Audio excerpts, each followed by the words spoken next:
It's not what you do, it's what you do it for. Is it for the service of others, service in yourself? And we back with another reflection on the Daily Vedantic. Today's reflection is on what it isn't. What it ain't. This could be on a few different topics, actually, because there is this beautiful concept within this philosophy of Neti, which means not this, meaning anything that you can point to. Anytime you think, I've got it figured out, that's not it. It's almost like everything within this philosophy is the gospel of both.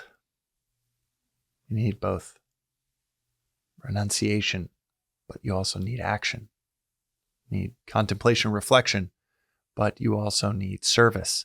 It's almost like a right foot, left foot, right foot, left foot. As soon as you think, oh, it's all in the right foot to get 1,000 miles down the road, then you realize, oh, no. Just for that step it was. Now it's something completely different. It's the left foot. Oh, no, it's not that. It's the right foot. Oh, no, it's not that. It's the left foot. So as soon as you think you got it, you're now switching it up to something else. And it is this phrase, Neti, which is so great. And that is worthy of an episode in its own right. I think I've done an episode on that. But this episode is on the thing that we think it is, but it ain't. We think an approach to a spiritual life is all about what we do. And if I could write this down on a rock and give it to everyone that's ever dabbled with this philosophy and got hung up, it would be this phrase, it's not what you do, it's what you do it for. I've mentioned this a handful of times in previous episodes, and this is one of those points that Swami will just pile drive over and over and over again in his lectures. Which, please use this as an on-ramp in the show notes. If you go down below, you can graduate to the real deal when it comes to this philosophy. Swami Parthasarathhi's lectures, probably the leading advocate, best known, renowned advocate of this philosophy at 96, 97 years old now. It is, I've never come across anything better, any better source, interpretation, and articulation of this philosophy in plain Jane English that anyone can understand. The last few episodes I've been mentioning his most important book, Vedanta Treatise, over and over again. This thing is timeless and yet so digestible and modern in the way it's written and rational, reasonable, just straightforward. There's nothing woo-woo about it. But he says this phrase often at the ashram. He'll say, it's not what you do, it's what you do it for. So much of our craving for a spiritual life is, I just want to learn the rules so that I don't break them, so that I can get this or that. So I can learn the rules to win the game.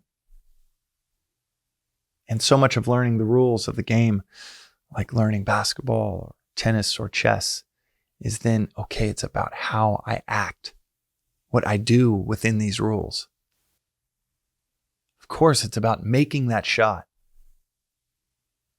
It's about making that point. It's about winning the game. And that's how our minds are oriented. Even when it comes to something like the 10 Commandments, it's okay, those are the rules. Don't do those things to avoid an eternity in a fiery pit of hell. But that's not what this philosophy says. This philosophy says over and over and over again, it's not what you do, it's what you do it for. The act could be the exact same in two different people. An object in which you have a relationship to, it could be the exact same object for two different people, but it's how each person relates to it. One person loves a cigarette. The next person Can't stand it. It's not, the value of it is not in the object. It's the relationship with the object. The value of an act is not in the act. You build a company and you do it for your egoistic reasons. It will corrupt you, the healthy dynamic you might have, a relationship you might have with that work. It will corrupt it. The assumption or the potential is that you had a healthy dynamic to begin with, but the corruption of it, of that relationship, that's inevitable. If you have an egoistic, I'm doing this for me type of attitude. Or you could do the exact same thing and you realize, oh, to do this, it just requires this type of tax structure. Check a few boxes and it happens to be a company. But what you're doing is bringing a product, a good, a service to the world. And that just happens to be the way you do it. And you think selflessly. This is of service to those around me. And people start to buy it, tell their friends. You think selflessly, how do I make this as good as possible? How do I give the most and take the least? And perhaps your customer base spreads like wildfire and you are now heading a large company. In both scenarios, you're doing the same thing. It's not what you do.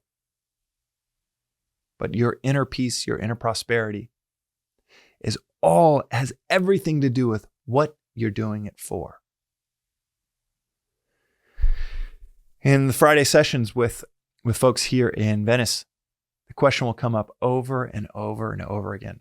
What does the philosophy say about accruing wealth? What does Vedanta say about honesty? What does Vedanta say about harm or violence or justified war or how to protect your family if it ends up hurting someone?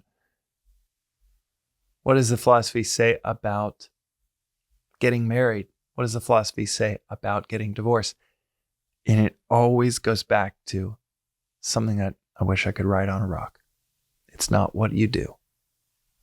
It's what you do it for. It is never what you do.